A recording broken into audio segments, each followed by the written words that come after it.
नमस्कार साथियों, स्वागत है आपका आपके अपने परिवार बी के क्लास 8 में। मैं ज्ञानेंद्र कुमार दालिया आशा करता हूँ कि आप सब अच्छे और स्वस्थ होंगे और अपनी स्टडी को अच्छे से एंजॉय कर रहे होंगे। दोस्तों, आज हम चर्चा करने वाले हैं इकोनॉमिक्स के बारे में भी, और इकोनॉमिक्स में भी एक महत्वपूर्ण टॉपिक भारतीय कृषि के बारे में आज हम चर्चा करने वाले हैं। क्या पढ़ेंगे भैया? आज हम भारतीय कृषि पढ़ेंगे।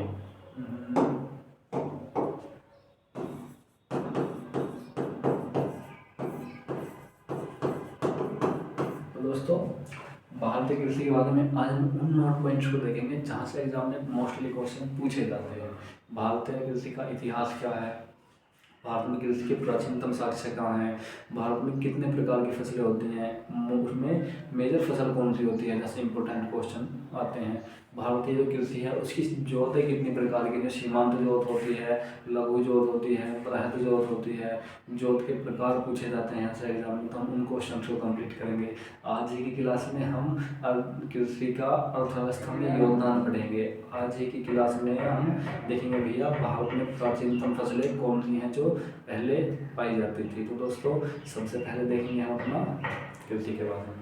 तो देखिए, कृषि की यदि हम बात करें भारत के अंदर, तो देखिए कृषि का इतिहास भारत में कृषि का इतिहास अब इसका तो लिख लेंगे भारत में कृषि का इतिहास।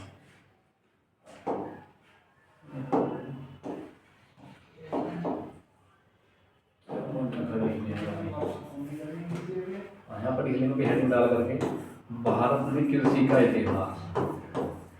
भारत में कृषि का इतिहास। तो यहाँ से एग्जाम में क्वेश्चन पूछे जाते हैं कि भारत में कृषि का इतिहास कहाँ से शुरू हुआ, प्राचीनतम साक्ष्य कृषि के कहाँ से हैं। तो दो प्रकार के क्वेश्चन एग्जाम में पूछे जाएंगे। हम दोनों प्रकार के क्वेश्चन के बारे में यहाँ पर चर्चा करेंगे। देखिए, दो प्रकार के क्वेश्चन यहाँ से कैसे पूछे जा सकते हैं। पहला पूछा जाएगा एक, इनको इस प्रकार से बांट लेंगे, option number A, option number B, किस प्रकार से होगा वो देखना भी आपको है। हम पढ़ रहे हैं भारत में कृषि का इतिहास, सिंपल सी बात है।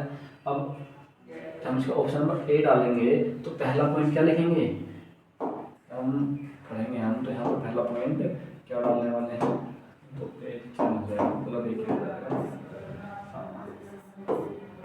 भारतवर्ष में या फिर भारतीय उपमहाद्वीप में, भारतीय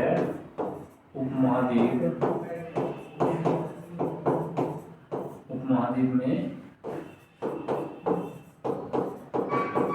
कृषि के साक्ष्य, पहली बात पूछ जाएगी।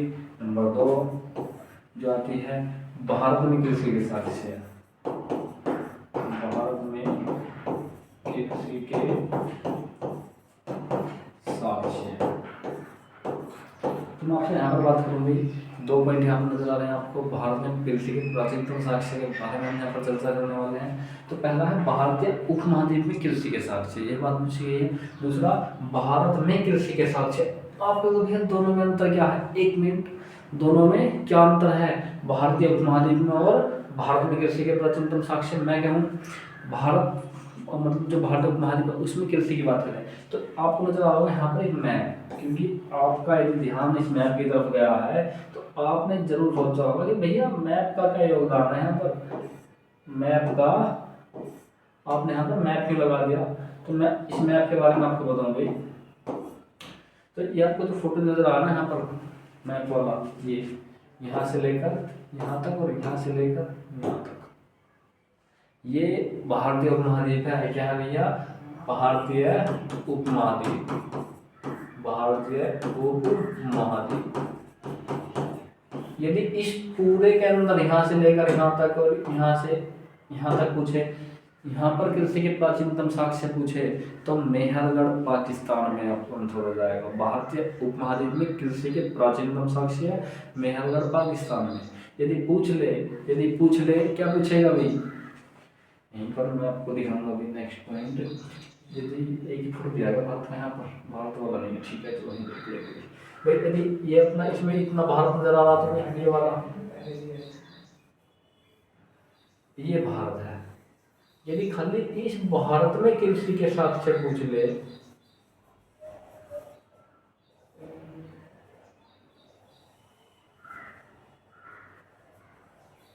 इस भारत में कृषि के साक्ष्य पूछ ले, तो फिर आंसर क्या हो जाएगा, फिर क्या हो जाएगा, इलाहाबाद। इलाहाबाद कोल्डी हवा से कृषि के प्राचीनतम साक्ष्य पाए गए हैं भारत के अंदर। मेहरगढ़ पाकिस्तान से कृषि के साक्ष्य पाए गए हैं भारतवर्ष के अंदर, या फिर अखंड भारत जो है हमारा भारतीय उपमहाद्वीप के अंदर। तो दोनों प्रकार के क्वेश्चन एग्जाम में पूछे जा सकते हैं। लिख लेंगे हम इनको, लिख लेंगे भाई। जो भारत में कृषि के प्राचीनतम साक्ष्य हैं, क्या तो किस प्रकार से लिखेंगे, कम चैन दिख रहा है भाई। हाँ, भारत में कृषि के प्राचीनतम साक्ष्य है, यह है मेहरगढ़ पाकिस्तान, मेहरगढ़ पाकिस्तान, पाकिस्तान से मिले हैं, मेहरगढ़ पाकिस्तान से मिले हैं।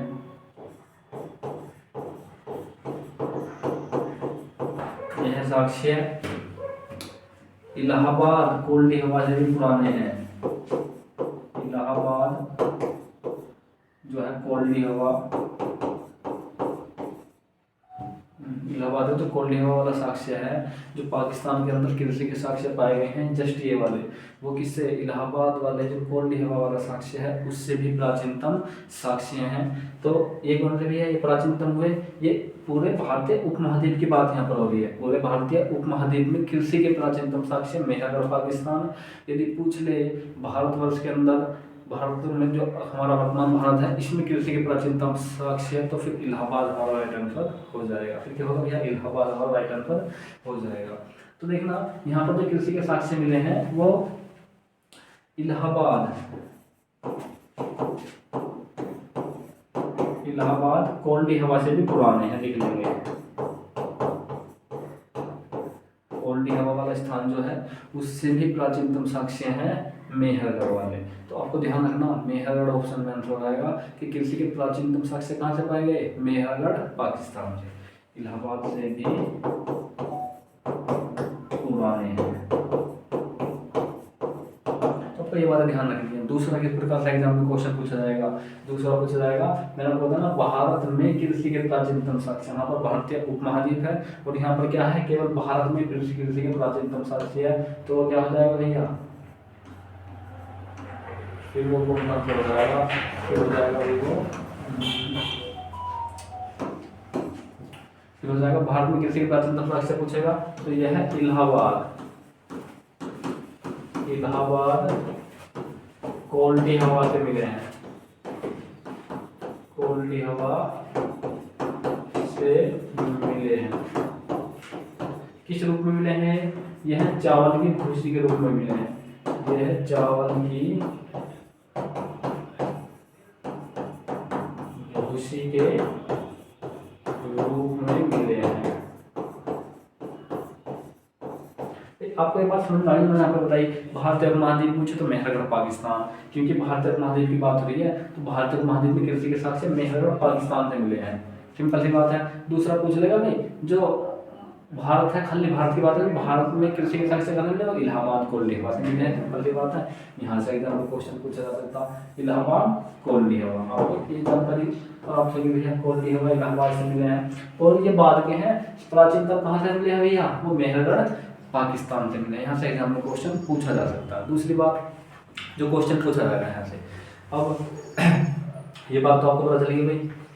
अब बात करेंगे भारत में और प्राचीनतम साक्ष्य वो कहाँ से मिले हैं। तो देखिए जो भारत में प्राचीनतम साक्ष्य हैं वो मिले हैं, एग्जाम में इस प्रकार से भी क्वेश्चन पूछा जा सकता, जो भारत है वहाँ पर कृषि किस युग में आरंभ हुई, मतलब जो हमारा पुरापाषाण काल था, नवपाषाण काल या फिर मध्यपाषाण काल, तो दोनों में जुड़ के लिख लेंगे।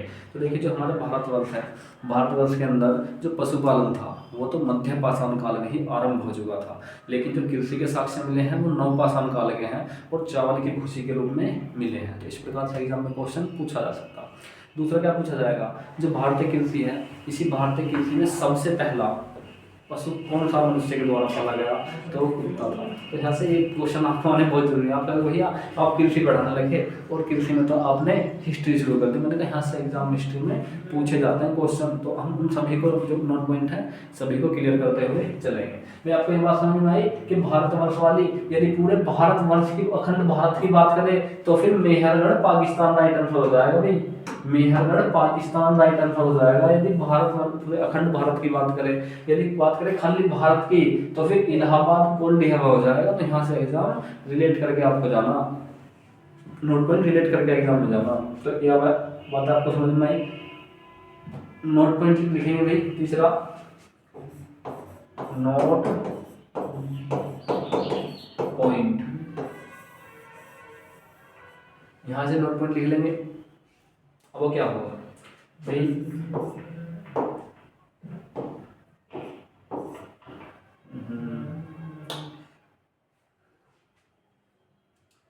भारत में पशुपालन, भारत में पशुपालन जो था वो मध्य पाषाण काल में शुरू हो चुका था। भारत के अंदर पशुपालन मध्य पाषाण काल में, मध्य पाषाण काल में आरंभ हो चुका था। मध्य पाषाण काल में आरंभ हो चुका था।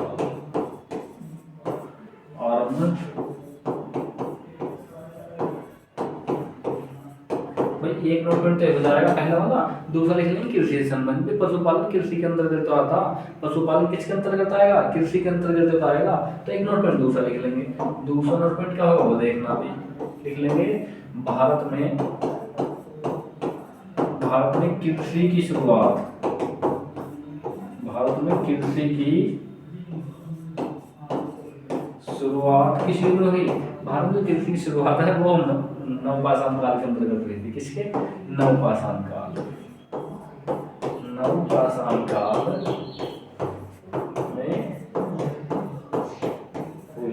ये कुछ नोट पॉइंट है ना, आज बहुत ज्यादा नहीं है भाई। मनुष्य ने पहले पशुपालन तो शुरू करा होगा, उसके बाद में कृषि शुरू करी होगी। और पशुपालन में भी पहला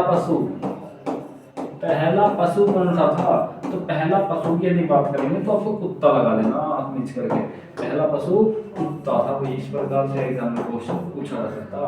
पहला पशु कौन सा था, वो कुत्ता था। तो ये बातें आपको पता होनी क्या भैया, बहुत ज्यादा जरूरी है। आपको ये कॉन्सेप्ट समझ में आया, भारतीय उपमहाद्वीप वाला और भारत वाला। यदि भारतीय उपमहाद्वीप की बात करें तो मेहरगढ़ पाकिस्तान, खाली भारत की बात करें तो क्या होगा भैया, वो होगा हमारा इलाहाबाद कोल्ड ड्रिंक। ये बातें पता होनी जरूरी है, क्योंकि जो हमारा भारतीय उपमहाद्वीप है उसमें भारत भी आता, पाकिस्तान, भूटान, नेपाल, बांग्लादेश, श्रीलंका, मालदीव, ये भारतीय उपमहाद्वीप के देश हैं। ध्यान रखना, भारतीय उपमहाद्वीप के देश हैं सारे।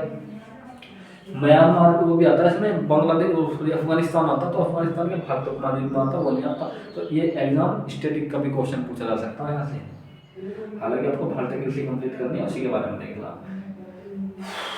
ये बात आपको समझ में आई। और देखेंगे इतना इससे बाद में जो क्या होगा भाई, भारत में लिख लेंगे इसको।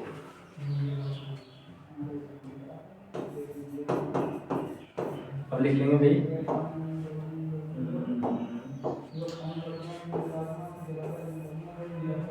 भारत में सबसे पहली फसल कौन सी थी, जौ, गेहूं, चावल। लिख लेंगे नोट पॉइंट करके।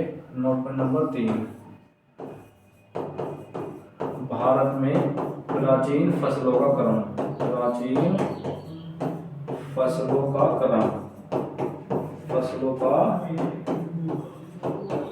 क्रम कौन सा था। तो भारत में जो प्राचीनतम फसलें हैं उनका क्रम एग्जाम में पूछा जाएगा। तो आपको क्या लगा देना भाई, पहला लगा देना आपको नंबर 1, वो लगा देना जौ। नंबर 2 गेहूं। नंबर 3 आ जाएगा भैया चावल। तो यहाँ से एग्जाम में क्वेश्चन पूछा जा सकता है। अब लिख लेंगे भैया जो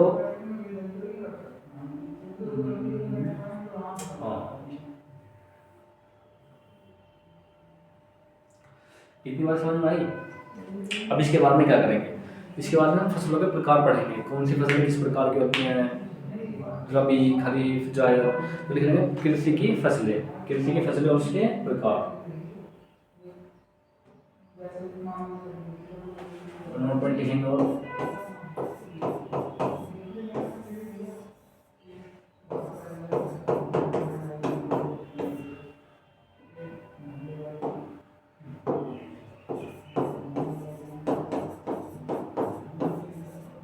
भारतीय कृषि को अन्य हम किस प्रकार से बांट कर पढ़ सकते हैं, उस तरफ देख लेंगे एक बार। तो भारतीय कृषि है, इसे हम दो प्रकार से बांट कर पढ़ लेंगे। ये किस प्रकार से, इसको हमने दो रूपों में बांट लिया, दो नोट पॉइंट आते हैं। एक तो कहते हैं मानसून का जुआ, भारतीय कृषि को मानसून का जुआ कहते हैं। लिख लेंगे 47% कृषि भारत की कृषि सिंचाई साधन द्वारा होती है, सिंचाई साधन द्वारा होती है, सिंचाई साधन द्वारा होती है।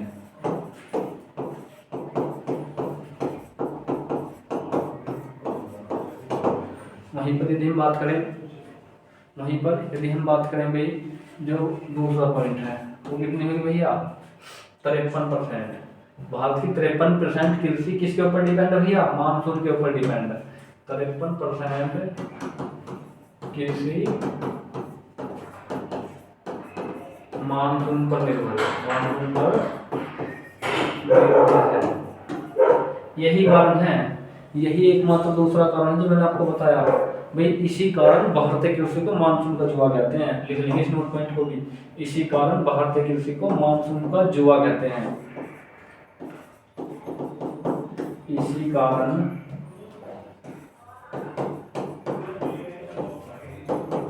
भारतीय कृषि को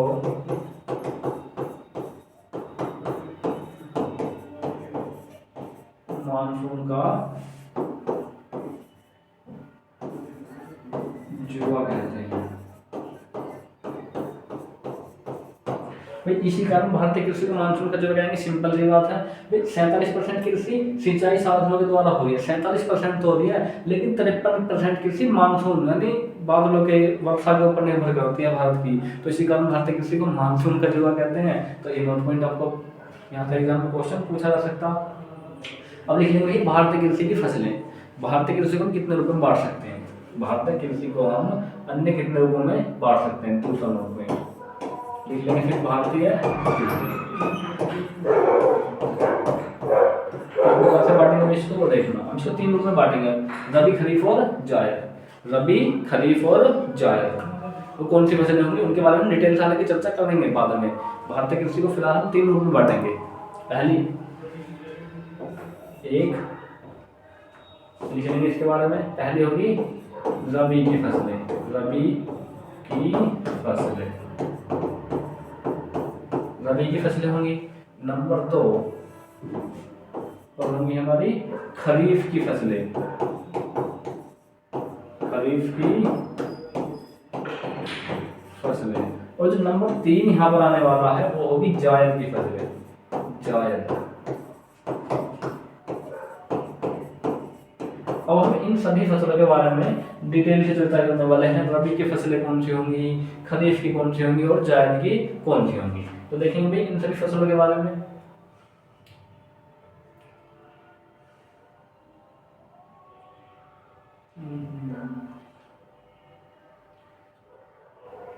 अब हेडिंग लिखेंगे रबी की फसलें। यहाँ पर क्या लिखेंगे, तो मैंने आपको यही बताया ना भाई, रबी की फसलें। तो हेडिंग नंबर ए तो डालेंगे, ए इसका डालो, ए बी और सी करके डाल दो इसको भी, ए बी और सी। तो लिख लेंगे हेडिंग नंबर ए, रबी की फसलें कौन सी होती हैं, इनकी क्या खासियत बातें होती हैं।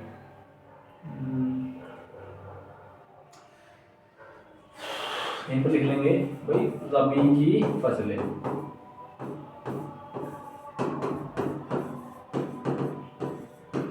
अब आपको यहाँ पर नजर आ रही होगी भैया रबी की कौन कौन सी फसलें होती हैं। रबी की फसलें कौन कौन सी हैं, गेहूं, चना, मटर, जौ, सरसों। अब जो बच्चा गांव का रहने वाला वो तो जानता होगा भैया रबी की फसलों की खास बात है कब बोई जाती हैं। ये रबी की फसलें कब बोई जाती हैं और कब काटी जाती हैं। तो यदि हम फसलों की बात करेंगे तो कब बोई जाएंगी, नवंबर दिसंबर में बोई जाती हैं और अप्रैल मई में काट ली जाती हैं। तो लिख लेंगे भैया यह फसलें नवंबर दिसंबर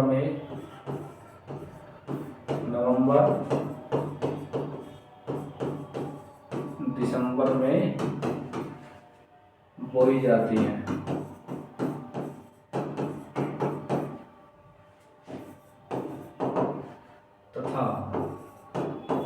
तथा काटी कब जाती हैं, तथा यह फसल अप्रैल मई में काट ली जाती है, काट ली जाती है।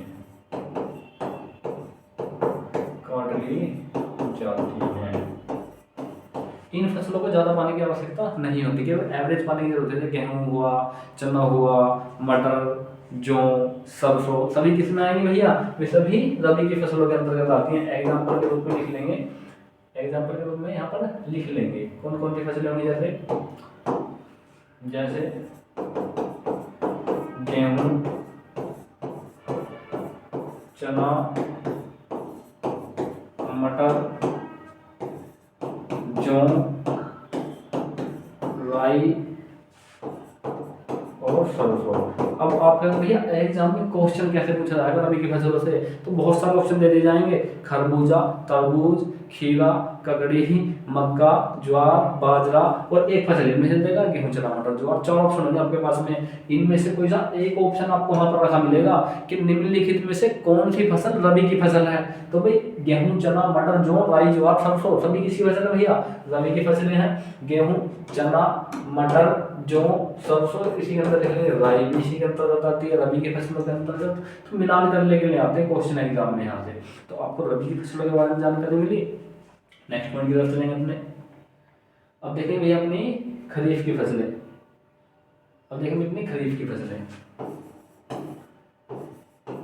खरीफ की फसलें, खरीफ की फसलों क्या बात होती है, खरीफ की फसलों की क्या बात होगी उनके बारे में देख लेंगे।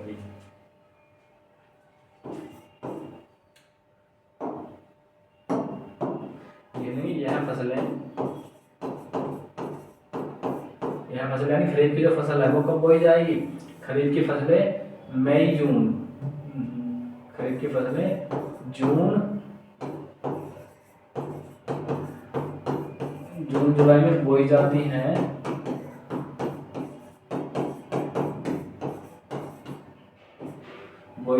तथा सितंबर अक्टूबर में काट ली जाती है। एग्जाम में क्वेश्चन यहीं से पूछ जाएंगे, जो मैं थ्योरी बता रहा हूँ आपको, कब फसलें काटी जाएंगी, कब बोई जाएंगी, तो सितंबर अक्टूबर में काट ली जाती है, सितंबर अक्टूबर में काट ली जाती हैं। कौन कौन सी फसलें होंगी, जैसे देखो भाई धान, बाजरा, मक्का, ज्वार सभी किसके हैं भैया, ये सभी खरीफ की फसलें हैं। मूंगफली हुई, सोयाबीन, कपास, ज्वार, बाजरा, मक्का, धान सभी किसकी फसलें भैया, खरीफ की फसलें हैं, सभी खरीफ की फसलें हैं। अब देखो किस प्रकार आएगा एग्जाम में क्वेश्चन, एग्जाम्पल कौन कौन सी फसलें उनके नाम पूछता है एग्जाम में, डायरेक्ट नाम देगा और वहां से एग्जाम में क्वेश्चन पूछ लेगा कौन सी फसल रबी की, कौन सी जायद की। तो लिख लेंगे भैया धान, मक्का, ज्वार, बाजरा, मूंगफली और सोयाबीन, कपास सभी किस चीज की फसलें हैं भाई, सभी फसलें किसकी हैं भैया, खरीफ की फसलें हैं। अब जो खरीफ की फसलें होती हैं इनमें एक दलहन का पौधा होता है, उसको पानी की बहुत ज़्यादा रिक्वायरमेंट होती है, अधिक टेम्परेचर। इनकी क्या खास बात होगी, जो खरीफ की फसल है इनकी खास बात हो जाती है, एग्जाम में पीछे वगैरह के एग्जाम देंगे ना तो वहाँ से पूछा जाता कौन सा पौधा किस कुल का है, तो वो एक अलग चीज़ रहेगी। लेकिन जो एनटीपीसी वगैरह के एग्जाम है वहाँ से यहीं से क्वेश्चन एग्जाम में पूछ ले जाते हैं भाई जो खरीफ की फसलें हैं क्या खास बात होगी उनकी, उनको अधिक टेम्परेचर और अधिक पानी की आवश्यकता होती है। लिख लेंगे अधिक टेम्परेचर, खास बात क्या होगी इनकी वो लिख लेंगे, खास बातें क्या होंगी इनकी, जो खरीफ की फसलें हैं उनकी खास बात लिख लेंगे, अधिक पानी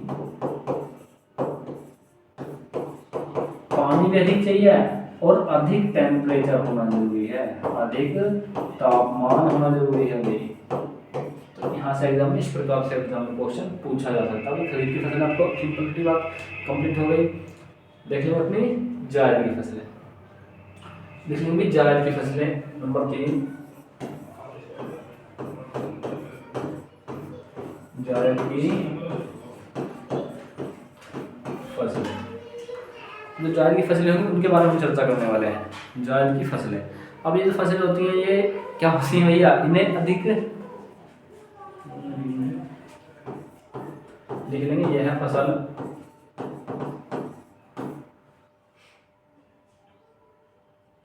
फरवरी मार्च में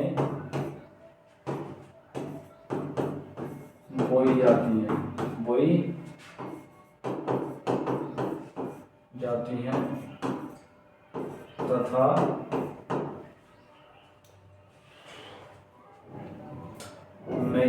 तथा मई जून में काट दी जाती हैं। और कौन सी फसलें हैं भाई, जो जायद की फसलों के अंतर्गत आती है जायद। अब देखिए इनको याद कैसे करेंगे, इसके अंदर जायद मतलब ज्यादा, इनके अंदर क्या होगा भैया, ज्यादा पानी होता है। जैसे खरबूजा हुआ, खीरा हुआ, घिया, तोरी, सभी किसकी फसलें हैं भैया, ये सब फसलें हैं जायद की फसलें। एग्जाम्पल का लिखेंगे कौन सी फसलें होंगी, क्योंकि जब वन डे एग्जाम होते हैं ना वहां से क्वेश्चन इसी प्रकार से पूछा जाता है। वन डे एग्जाम में क्वेश्चन कहाँ से पूछा जाएगा, यहीं से एग्जाम में क्वेश्चन पूछा जाएगा। जैसे खीरा, ककड़ी, खरबूजा, तरबूज, घिया, तुरई, ये सभी फसलें किसकी भैया, ये सभी फसलें जायद की फसलों के अंतर्गत आती हैं। तो आपको इन सब बातों के बारे में बताना बहुत ज़्यादा जरूरी है, क्योंकि जो फसलें होती हैं मैंने आपको बताया अभी ना, खीरा, ककड़ी, तरबूजा, खरबूज जायद की फसलें हैं। यहाँ से जायद की फसलें देकर नाम पूछ लेगा, इन्हीं में से कोई सा एक ऑप्शन डाल देगा और वहाँ से एग्जाम में क्वेश्चन पूछा जा सकता है। यहाँ से पूछ लेगा खरीफ की फसलें कौन सी हैं, धान किस फसल के अंतर्गत आती है, रबी, खरीफ, जायद, क्योंकि एग्जाम में क्वेश्चन पूछने के कई टाइप्स होते हैं। तो ये जो मैंने आपको थ्योरी बताई, यहीं से लगभग 50 से 60 प्रकार के क्वेश्चन एग्जाम में बन सकते हैं। तीसरा रबी की फसलें मैंने आपको बताई। अब देखेंगे भाई जो भारतीय कृषि है उसका अर्थव्यवस्था में योगदान, नेक्स्ट पॉइंट लिखेंगे भारतीय कृषि का अर्थव्यवस्था में योगदान। जूम करके लिखेंगे इसको या फिर पहले पेज पे चलेंगे। भाई रबी, खरीफ, जायद की फसलें मैंने आपको करा दी एक एक करके रबी, खरीफ और जायद की फसलें करा दी। अब लिख लेंगे भारतीय कृषि का अर्थव्यवस्था में योगदान। भारतीय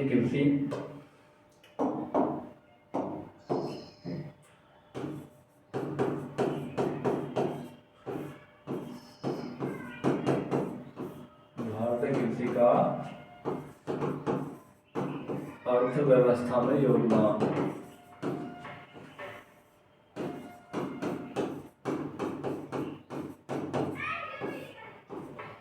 भारतीय कृषि का अर्थव्यवस्था में योगदान।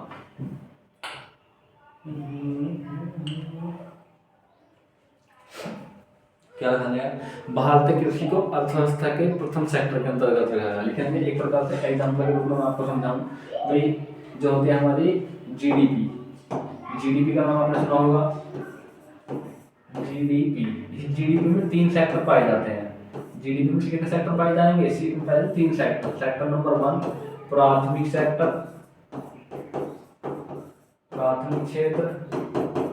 सेक्टर नंबर 2 द्वितीयक क्षेत्र। सेक्टर नंबर 3 तृतीयक क्षेत्र।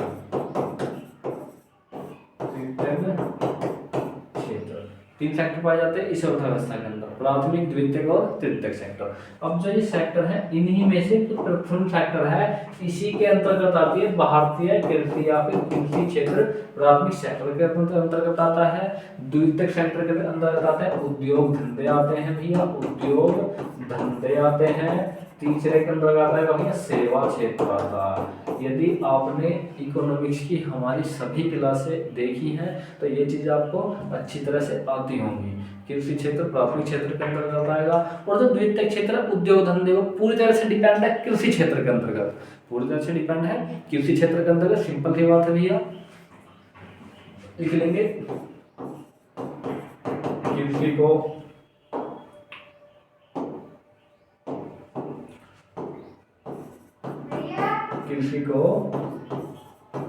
अर्थव्यवस्था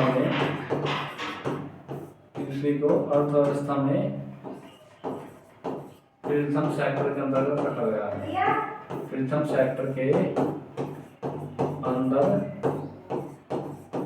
रखा गया है। और जब कृषि भारतीय सेक्टर में प्रथम सेक्टर के अंतर्गत है, इसका मतलब द्वितीयक सेक्टर पूरी तरह कृषि के ऊपर डिपेंड है। लिख लेंगे नंबर 2।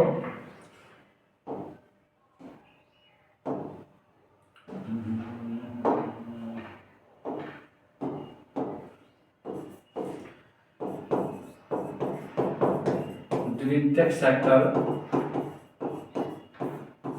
निर्भर किसके ऊपर है भैया? निर्भर है कृषि क्षेत्र के अंतर्गत, कृषि क्षेत्र पर। किस तरह से देखना है, कृषि क्षेत्र पर निर्भर है भैया द्वितीयक और तृतीयक क्षेत्र। अब आप इस तरह से देखो, आपने गए कोई फसल वगैरह उगाई, अब फसल उगाई जैसे कपास उगाया, अब कपास किस में हो रहा? कृषि में हो रहा है, खेती के अंतर्गत तो प्राथमिक क्षेत्र के अंतर्गत तो कपास का उत्पादन हो रहा। अब उस कपास को ट्रांसपोर्ट के जरिए कहाँ ले गए हम? उद्योग में ले गए, फैक्ट्रियों में ले गए। कपास से लेकर के जो ट्रांसपोर्ट परिवहन के जरिए लेकर जाएंगे, जो परिवहन में खर्चा आएगा, ड्राइवर वगैरह, उन सबको रोजगार मिला। तीसरा, जो उस कपास के थ्रू बनाया जाएगा कपड़ा, कपास से कपड़ा बनाया जाएगा, तो कपास के जो उद्योग क्षेत्र पूरी तरह कृषि के ऊपर डिपेंड है कि नहीं है? तो अर्थव्यवस्था में कृषि का योगदान काफी महत्वपूर्ण है। तो इन नोट पॉइंट को हम लिख लेंगे, मैं आपको बता रहे भैया किस तरह से डिपेंड है। अब देख लो भैया, कृषि के अंतर्गत बहुत सारी फसलें उगाई जाती हैं जिनको ट्रांसपोर्ट के जरिए कहाँ भेजा जाता है? विदेश भेजा जाता है। तो सेवा क्षेत्र के अंतर्गत आ जाएगा। जो उद्योग क्षेत्र भी कृषि के ऊपर डिपेंड करता है। तो ये क्या भैया, कृषि हमारी अर्थव्यवस्था की रीढ़ की हड्डी है। लिख लेंगे भैया भारतीय कृषि, भारतीय अर्थव्यवस्था में कृषि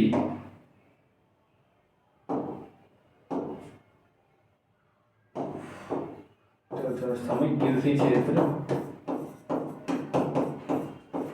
क्षेत्र 13% योगदान देता है।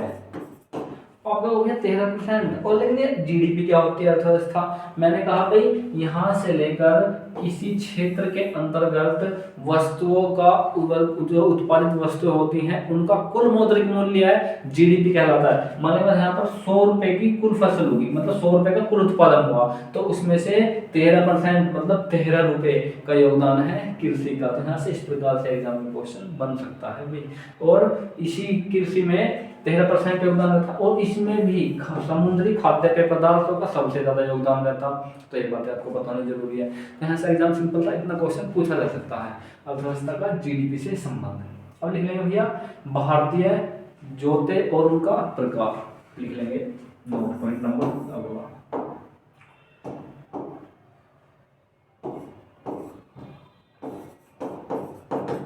कृषि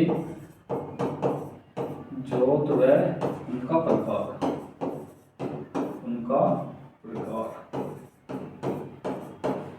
कृषि की जोत है और उनका प्रकार कितने प्रकार का होता है?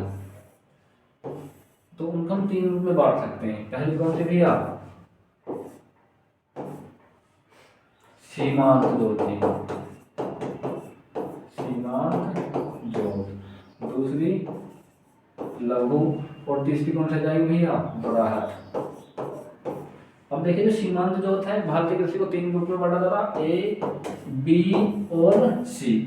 जो भारतीय कृषि है उसकी जो भूमि है उसको 3 रूप में बांट रहे हैं हम किसानों के आधार पर। देखना जो सीमांत जोत है इसके अंतर्गत कितनी फसलें आती हैं? सीमांत जोत के अंतर्गत यहाँ पर